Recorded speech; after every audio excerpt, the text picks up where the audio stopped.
Hi hello ನಮಸ್ಕಾರ. ನೀವು ನೋಡ್ತಾ ಇದ್ದೀರಾ ಏಷ್ಯಾನೆಟ್ ಸುವರ್ಣ ನ್ಯೂಸ್. ನಾನು ಜೀವನ್ ಬಡಿಗೆ. ಎಲ್ಲರೂ ಈ ಸೀರಿಯಲ್ ಸಿನಿಮಾ ಸೆಟ್ಗಳನ್ನು ತೋರಿಸ್ತಾರೆ, ಆದರೆ ನಾನಿವತ್ತು ರಂಗಭೂಮಿ ಅಂದರೆ ನಾಟಕ ಕಂಪನಿಗಳು ಹೇಗೆ ಕಾರ್ಯನಿರ್ವಹಿಸುತ್ತವೆ ಆ ಸೆಟ್ನ ಬಗ್ಗೆ ನಿಮಗೆ ಇಂಟ್ರೊಡ್ಯೂಸ್ ಮಾಡ್ತಾ ಹೋಗ್ತೀನಿ.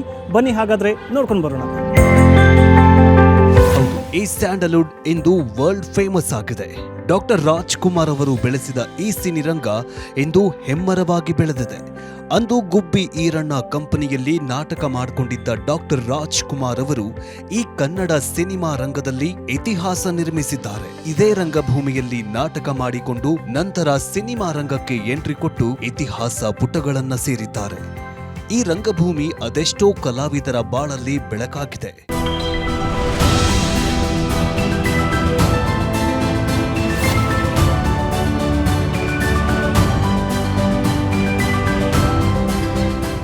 ಟಿವಿ ಹಾವಳಿಯಿಂದ ಅಂತ್ಯಕ್ಕೆ ಸರಿಯುತ್ತಾ ಸಾಗಿದ ವೃತ್ತಿ ರಂಗಭೂಮಿಗೆ ಈಗ ಮೊಬೈಲ್ ಹೊಸ ಸವಾಲಾಗಿದೆ.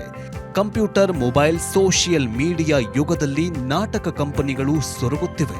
ಹಾಗಾದ್ರೆ ಈ ಟಿವಿ, ಸೀರಿಯಲ್, ಸಿನಿಮಾಗಳಿಂದ ನಶಿಸಿ ಹೋಗ್ತಾ ಇರೋ ನಾಟಕ ಕಂಪನಿಗಳು ಇಂದು ಹೇಗಿವೆ? ಎಲ್ರೂ ಸೀರಿಯಲ್, ಸಿನಿಮಾ ಸೆಟ್ಗಳನ್ನ ತೋರಿಸಿದ್ರೆ ನಾವಿವತ್ತು ಈ ರಂಗಭೂಮಿ ಕೆಲಸ ಹೇಗೆ ಮಾಡತ್ತೆ ಅನ್ನೋದನ್ನ ತೋರಿಸ್ತೀವಿ ನೋಡಿ. ಬರೋಬ್ಬರಿ 45 ವರ್ಷಗಳಿಂದ ರಂಗಭೂಮಿಯಲ್ಲಿ ಕಾರ್ಯನಿರ್ವಹಿಸ್ತಾ ಇರುವಂತಹ ಒಬ್ಬ ಹಿರಿಯ ಜೀವಿ ನಮ್ಮ ಜೊತೆಗಿದ್ದಾರೆ. ಅವರೇ ರಾಜಣ್ಣ ಜೀವರ್ಗಿ. ಇವರ ಹೆಸರು ಕೇಳಿದ್ರೆ ಉತ್ತರ ಕರ್ನಾಟಕದ ಮಂದಿ ಎದ್ದು ನಿಲ್ತಾರೆ. ಅವರೇ ನಮ್ಮೊಟ್ಟಿಗೆ ಇದ್ದಾರೆ, ಅವ್ರನ್ನ ಮಾತಾಡ್ಸೋಣ ಬನ್ನಿ. ನಮಸ್ಕಾರ ಸರ್. ನಮಸ್ಕಾರ ಸರ್. ನಮಸ್ಕಾರ. ಹೇಗಿದ್ದೀರಾ? ಆರಾಮದಿನ್ರಿ. ಹೇಗಿದೆ ವೃತ್ತಿ ಜೀವನ? ವೃತ್ತಿ ಜೀವನದಲ್ಲಿ ಏರುಪೇರುಗಳು ಇದ್ದೇ ಇರ್ತವೆ. ಆದರೆ ಏನಂತಂದರೆ ಈ ಕಷ್ಟ ಬಂದರೆ ಕುಗ್ಗೋ ಹಾಗಿಲ್ಲ, ಸುಖ ಬಂದರೆ ಹಿಗ್ಗೋ ಹಾಗಿಲ್ಲ. ಆ ರೀತಿಯಾಗಿ ಈ ಒಂದು ಫೀಲ್ಡಲ್ಲಿ ನಾವು ಇದ್ದರೆ ಮಾತ್ರ ನಾವು ಸುಖವಾಗಿರ್ಬೋದು. ಅದು ಬಿಟ್ಬಿಟ್ಟು ನಮಗಾಗಲಿಲ್ಲ ಅಂತ ಕಷ್ಟಪಟ್ಟರೆ, ಆದಾಗ ಸುಖಪಟ್ಟರೆ ಅದರಿಂದ ನೆಮ್ಮದಿ ಸಿಗೋದಿಲ್ಲ. ನಮ್ಮ ರಂಗಭೂಮಿ ಸೇವೆಯನ್ನು, ನಮ್ಮ ಕರ್ತವ್ಯವನ್ನು ನಾವು ಮಾಡಿದ್ದೀವಿ ಅಂತ ನಾವು ಸಂತೋಷವಾಗಿದ್ದೀವಿ. ನಮ್ಮ ಜೀವನನೂ ಸಂತೋಷವಾಗಿದೆ ಅಂತ ಹೇಳೋದಕ್ಕೆ ಬಯಸ್ತಾ ಇದ್ದೀವಿ. ಕೊರೋನಾ ಕಾಲದಲ್ಲಿ ಕಲಾವಿದರಿಗೆ ಆದಂಥ ಕಷ್ಟ ನೆನೆಸ್ಕೋಬಾರ್ದು. ಅದು ನೆನೆಸ್ಕೊಂಡು ಬಿಟ್ಟರೆ ನಮ್ಮ ನೆಮ್ಮದಿನೇ ಕುಗ್ಗಿ ಹೋಗುತ್ತೆ. ಆ ರೀತಿ ಆಗುತ್ತೆ. ಯಾಕಂದರೆ ಆ ಒಂದು ಸಮಯದಲ್ಲಿ, ಯಾಕಂತಂದರೆ ಈ ಊರಿನಲ್ಲಿರುವವರಿಗೆ ಅವತ್ತು ಊಟ ಇಲ್ಲ ಪರಿಸ್ಥಿತಿ ಹಂಗಾಗಿದೆ.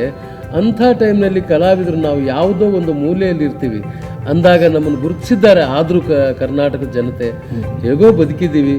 ಇವತ್ತು ರಂಗಭೂಮಿಯನ್ನು ಉಳಿಸಿಕೊಂಡು ಇಲ್ಲಿವರೆಗೂ ಬಂದಿದ್ದೀವಿ.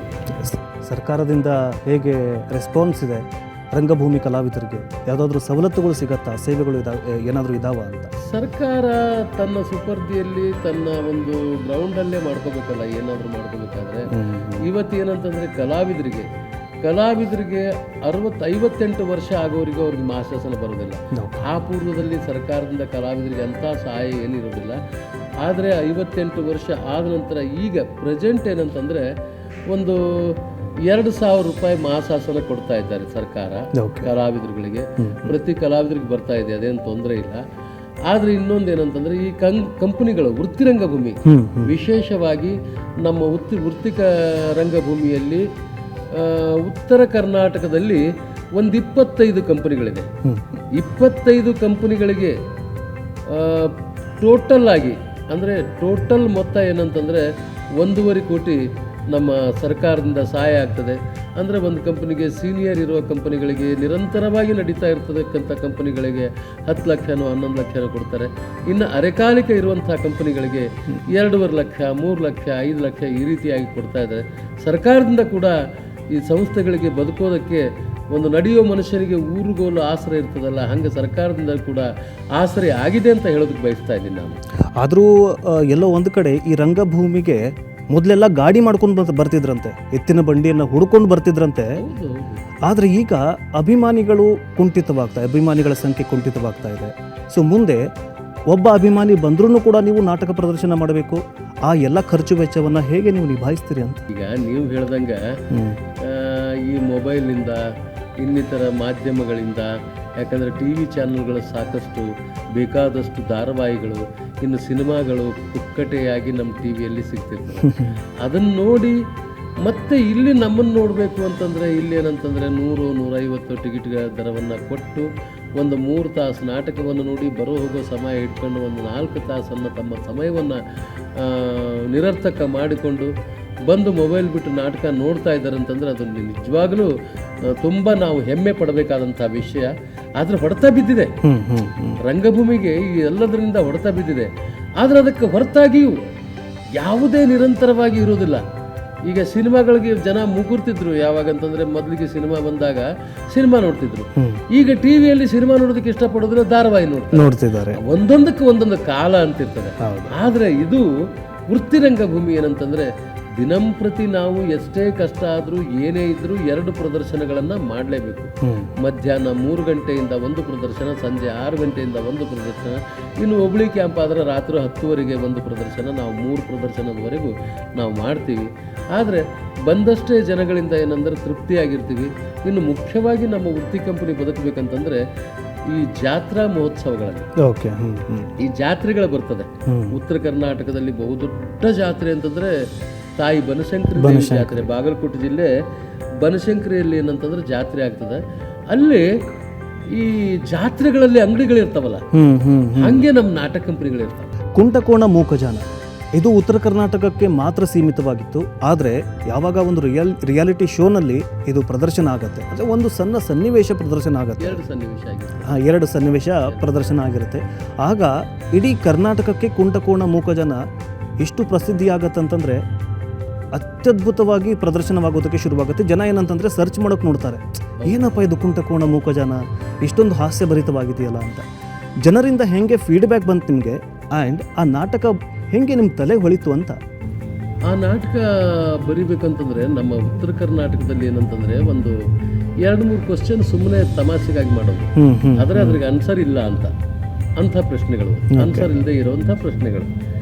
ಈಗ ಹೆಣ್ಣಿಗೆ ಮದುವೆ ಆದರೆ ಅದರ ಸಿಂಬಲ್ ಏನಂತಾರೆ, ಒಂದು ತಾಳಿ ಇರ್ತದೆ, ಮತ್ತು ಕಾಲು ಚೈನು, ಕಾಲುಂಗ್ರ ಇರ್ತದೆ. ಆದರೆ ಗಂಡಿಗೇನು ಮದುವೆ ಆಗೋದಕ್ಕೆ ಆಧಾರ ಅನ್ನುವಂಥ ಪ್ರಶ್ನೆ ಏನೂ ಇಲ್ಲ. ಅದು ಗಂಡಿಗೇನು ಇಲ್ಲ, ಇದೇ ಹುಡುಕಿ ಅಂತ ಸುಮ್ಮನೆ ಅವನ ತಲೆಗೆ ಹುಳ ಬಿಟ್ಟು ಕೆಲಸ ಕೊಡುವಂಥ ಪ್ರಯತ್ನವನ್ನು ಮಾಡ್ತಾ ಇದ್ರು ಜನ. ಅದು ಒಂದು. ಆಮೇಲೆ ಇನ್ನೊಂದೇನಂತಂದರೆ, ಕುರುಡನ ಹೆಂಡತಿ ಜೊತೆ ಕುಂಟ ಇದ್ದ, ಮೂಗ ನೋಡ್ದ, ಹೆಂಗೆ ಹೇಳ್ತಾನ ಅಂತೇಳಿ ಒಂದು ಪ್ರಶ್ನೆ. ಅದಕ್ಕೂ ಆನ್ಸರ್ ಇಲ್ಲ. ಈಗ ಅವನು ಹೇಳ್ಬೇಕಂದ್ರೆ ಅವನಿಗೆ ಬಾಯಿ ಇಲ್ಲ. ಇನ್ನು ಅಭಿನಯ ಮಾಡಿದ್ದು ಅಭಿನಯಿಸಿ ತೋರಿಸ್ಬೇಕಂತಂದ್ರು ನೋಡಕ್ಕೆ ಕುರುಡನಿಗೆ ಕಣ್ಣಿಲ್ಲ, ಹೆಂಗೆ ಹೇಳ್ದ ಅನ್ನುವಂಥದ್ದನ್ನ ಪ್ರಶ್ನೆ ಮಾಡಿ ಬಿಡ್ತಿದ್ರು. ಇದು ನನ್ನ ತಲೆಯಲ್ಲಿತ್ತು. ಇದಕ್ಕೊಂದು ಆನ್ಸರ್ ಹುಡುಕ್ಬೇಕಲ್ಲ, ನಾನು ಹೆಂಗ್ ಮಾಡಬೇಕು ಅಂತ ಹಂಗೆ ಯೋಚನೆ ಮಾಡ್ತಾ ಇದ್ದೆ. ಅದು ಭಗವಂತನ ಕೃಪೆಯಿಂದ, ಪುಟ್ಟರಾಜ ಗವಾಯಿಗಳವರ ಕೃಪೆಯಿಂದ ಏನಂತಂದ್ರೆ ಆ ವಿಷಯ ನನ್ನ ತಲೆಯಲ್ಲಿ ಬಂತು. ಏನಂತಾರೆ, ಸಂಗೀತದ ಮುಖಾಂತರ ಬೇಡೋ ಕೈಗಳಿಗೆ ನೀಡುವುದನ್ನು ಕಲಿಸಿದ ಕವಿ ಗವಾಯಿಗಳಾದಂತಹ ಪುಟ್ಟರಾಜ ಗವಾಯಿಗಳು ಒಂದು ವೀರೇಶ್ವರ ಪುಣ್ಯಾಶ್ರಮ ಅಂತ ನಡೆಸುವಂತ ಆ ಸಂಗೀತದ ಬಗ್ಗೆ ನನಗೆ ಜ್ಞಾಪಕ ಬಂತು ಆ ವಿಷಯ. ಆ ಸಂಗೀತದಿಂದ ಅಂದ್ರೆ ಪೆಟ್ಟಿಗೆ ಮುಖಾಂತರ ಹೇಳಿಸಬಹುದಲ್ಲ, ಅದೇ ಸನ್ನಿವೇಶಕ್ಕೆ ತಕ್ಕ ಹಾಗೆ ಒಂದೊಂದೇ ವರ್ಡ್ಸು. ನಿನ್ನ ಕಣ್ಣ ನೋಟದಲ್ಲಿ 100 ಆಸೆ ಕಂಡೆನೋ, ನಿನ್ನ ಕಣ್ಣ ನೋಟದಲ್ಲಿ 100 ಆಸೆ ಕಂಡೆನೋ, ನಿನ್ನ ತುಟಿಯ ನಗುವಿನಲ್ಲಿ ನನ್ನೆ ಮರೆತು ಹೋದೆನೋ, ನಿನ್ನ ಹೆಂಡತಿ ಎಂದರೆ ನಗುತ್ತಾನ, ತಂದ ಕಂದರ ಅಳತಾನ, ಹೆಂಡತಿ ಎಂದರೆ ನಗುತ್ತಾನ, ತಂದ ಕಂದರ ಅಳತಾನ, ಹಿರಿ ಹಿರಿ ಹಿರಿ ಹಿರಿ ಹಿಗ್ತಾನ, ಜಳ ತಗೊಂಡು ಬಾಂದ್ರ ಬಗ್ತಾನ, ಹೆಂಡತಿ ಹೆಂಡತಿ ರಂಗಿ ನಿನ್ನ ಮ್ಯಾಲ ನನ್ನ ಮನಸೈತೆ, ಕಣ್ ತುಂಬ ನಿನ್ನ ಗೊಂಬೆ ತುಂಬೈತೆ, ರಂಗಿ ರಂಗಿ ಏನ್ ಹುಡುಗರು ಯಾಕೆ ಹಿಂಗೆ ಮಾಡ್ತಿರೋ, ಲವ್ ಲವ್ ಲವ್ ಅಂತ ಊಟ ಬಿಡ್ತಿರೋ, ಲವ್ ಲವ್ ಯಾರವ ಹೇಳು, ಗೊತ್ತಾಯ್ತು ಕುರುಡನ್ಗೆ, ಯಾರವ ಹೇಳು, ಹಳ್ಳದ ದಂಡ್ಯಾಗ ಹೊಂಟರ 3 ಕಳ್ಳರು, ಹಳ್ಳದ ದಂಡ್ಯಾಗ ಹೊಂಟರ 3 ಕಳ್ಳರು, ಒಬ್ಬ ಕುಂಟ ಅವನಿಗೆ ಕಾಲೇ ಇಲ್ಲ, ಒಬ್ಬ ಮೂಗ ಅವನಿಗೆ ಬಾಯೇ ಇಲ್ಲ, ಒಬ್ಬ ಕುರುಡ ಅವನಿಗೆ ಕಣ್ಣೇ ಇಲ್ಲ, ಒಬ್ಬ ಕುಂಟ ಓ ಕುಂಟು ಕಂಟ್ಯ ಅವನಿಗೆ ವಿಷಯ ಗೊತ್ತಾಯ್ತು.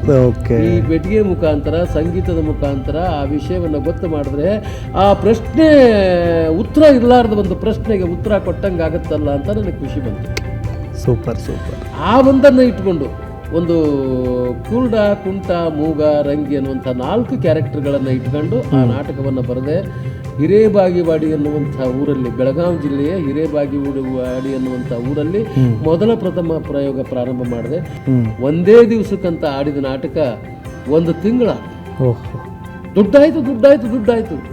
ಅದೇನು ಹೋಗ್ತಾ ಇದ್ದದ ನಾಟಕ ಇದುವರೆಗೂ ನಿಂತಿಲ್ಲ. ಇವತ್ತಿಗೆ 24 ವರ್ಷ ಆಯ್ತು ನಾಟಕ ಹೋಗ್ತಾ ಇದೆ. ಅದು 1 ಕಂಪನಿ ಹೋಗಿ 2 ಮಾಡಿದ್ವಿ, 2 ಹೋಗಿ 3 ಮಾಡಿದ್ವಿ. 3 ಕಂಪನಿಯಲ್ಲಿ ಮಧ್ಯ ಏನಪ್ಪ ಅಂದ್ರೆ ಕುಂಟಕೋಣ ಮೂಕಜನ ಎನ್ನುವಂಥ ನಾಟಕ ಬಹಳ ಪ್ರದರ್ಶನಗಳ ಕಂಡಿತು. ಡಬಲ್ ಮೀನಿಂಗ್ ಕಾಮಿಡಿ ಅಂತ ಈ ಇಲ್ವೇ ಇಲ್ಲ. ನಾನು ನೋಡಿದ್ದೀನಿ, 2ರಿಂದ 3 ಸತಿ ನೋಡಿದ್ದೀನಿ ನಾನು ಯಾವ ನಾಟಕ ಬರೆದು ನನ್ನ ವಿಚಾರ ಏನಂತಂದ್ರೆ, ಒಂದು ನಾಟಕದ ಕಥೆಯಲ್ಲಿ ಏನಂತಂದ್ರೆ ಸಂದೇಶ ಇರಬೇಕು. ಸಂದೇಶ ಇಲ್ಲದೆ ಇದ್ರೆ ಸಿನಿಮಾನೂ ಅಲ್ಲ, ನಾಟಕನೂ ಅಲ್ಲ, ಧಾರಾವಾಹಿನೂ ಅಲ್ಲ, ಏನೂ ಅಲ್ಲ. ನಾವು ಮನರಂಜನೆಯ ಜೊತೆಗೆ ಜನರಿಗೆ ಪ್ರಚಲಿತ ಸಮಸ್ಯೆಗಳನ್ನ ಮುಂದಿಡಬೇಕು, ಸಂದೇಶಗಳನ್ನ ಕೊಡಬೇಕು. ಇವತ್ತು ನಮಗೆ ನೋಡೋ ಪ್ರೇಕ್ಷಕರು ಇಲ್ಲ ಅಂದಾಗ ನಾವು ಒಂದು ವರ್ಗದ ಪ್ರೇಕ್ಷಕರನ್ನ, ಡಬಲ್ ಮೀನಿಂಗ್ ಅನ್ನ ನಾವು ನಾಟಕ ಆಡಿದ್ರೆ ಒಂದೇ ವರ್ಗದ ಪ್ರೇಕ್ಷಕರು, ಅದರಿಂದ ನಮ್ಮ ಹೊಟ್ಟೆ ತುಂಬೋದಿಲ್ಲ. ಅವ್ರು ವಿಜಿಲ್ ಹಾಕ್ಬಹುದು, ಖುಷಿಯಿಂದ ಕುಣಿಬಹುದು, ಬೇಕಾದ ಮಾಡಬಹುದು. ಆದ್ರೆ ಹಿರಿಯರು ನೋಡೋದಿಲ್ಲ, ಹೆಣ್ಮಕ್ಳು ನೋಡೋದಿಲ್ಲ, ಸುಶಿಕ್ಷಿತ ಜನ ನಾಟಕ ನೋಡೋದಿಲ್ಲ. ಹಾಲು ಕುಡಿದ ಕೂಸ ಬದುಕದೆ ಇರೋ ಕಾಲದಾಗ ವಿಷ ಕುಡಿದ ಕೂಸು ಬದುಕ್ತದೆ ಅಂತ ಬದುಕೋದಿಲ್ಲ. ನ್ಯಾಯಯುತವಾಗಿ ನಮ್ಮ ಬದುಕನ್ನು ನಾವು ರೂಪಿಸ್ಕೊಂಡ್ರೆ ಅದು ಖಂಡಿತವಾಗಿ ಬಹಳ ದಿನ ಉಳಿತದೆ. ಅನ್ಯಾಯದಿಂದ ನಾವು ರೂಪಿಸ್ಕೊಳ್ತೀವಿ ಅಂತಂದ್ರೆ ಅದು ಖಂಡಿತವಾಗಿಯೂ ಕೊನೆಗೆ ಹತ್ತೋದಿಲ್ಲ. ನಡ್ಬರ್ಕರು ಮಾತ್ರ ಭಿಕ್ಷಾಪತಿ ಆಗೋದು ಗ್ಯಾರಂಟಿ ಅಂತ ಹೇಳೋದು. ಸೂಪರ್. ದಯವಿಟ್ಟು ತಾವು ನಾಟಕ ಬನ್ನಿ. ಈ ಜೇವರ್ಗಿ ರಾಜಣ್ಣನ ನಮಸ್ಕಾರ ತಮ್ಗೆ. ನೋಡ್ರಿ, ಈ ಕಾರ್ಯಕ್ರಮನ ನೋಡ್ರಿ, ಶೇರ್ ಮಾಡಿರಿ, ಸಬ್ಸ್ಕ್ರೈಬ್ ಮಾಡ್ಕೊಳ್ರಿ ಅಂತೇಳಿ ನಿಮ್ಮಲ್ಲಿ ಹೇಳಕ್ಕೆ ಬಯಸ್ತೀನಿ. ಜೊತೆಗೆ ಏನಂತಂದ್ರೆ ಈ ನಮ್ಮ ನಾಟಕವನ್ನು ನೋಡ್ರಿ, ರಂಗಭೂಮಿ ಉಳಿಸ್ರಿ, ಬೆಳೆಸ್ರಿ ಅಂತೇಳಿ ತಮ್ಮಲ್ಲಿ ವಿನಯಪೂರ್ವಕವಾಗಿ ಕೈ ಮುಗಿದು ಮನವಿ ಮಾಡ್ಕೊಳ್ತಾರೆ. ಇದಿಷ್ಟು ರಾಜಣ್ಣ ಜೇವರ್ಗಿ ಅವರ ಮಾತು.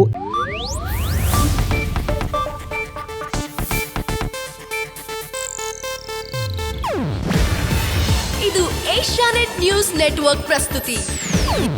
ನೀವು ನೋಡ್ತಿದ್ದೀರಾ ಏಷ್ಯಾನೆಟ್ ಸುವರ್ಣ ನ್ಯೂಸ್.